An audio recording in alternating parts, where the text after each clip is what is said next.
I think the decision depends on where you're at in the stage of your company. If you're in startup, the capital requirements to manufacture the product internally within your own operation may be too significant. Plus the ramp-up time may take away the time you need to dedicate towards building your market and selling product.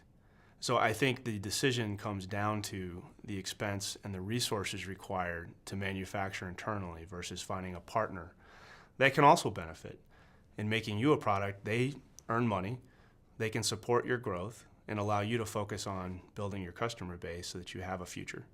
Now, over time, as you continue to grow, it may make sense to then transition back to and integrate manufacturing into your current operations so that you can have more control over the future product development and support of your customers, but also earn more money. You might be able to increase your profitability by manufacturing in-house versus outsourcing.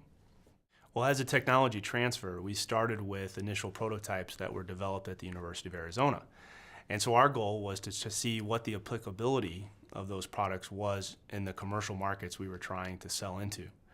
And we soon learned that while it was a good system, had lots of testing behind it, that adaptation and revision was required for it to meet certain needs in different markets. As an example, in the industrial markets, heavy industrial markets, temperature, chemical attack is more of an issue than it is in general commercial or residential applications.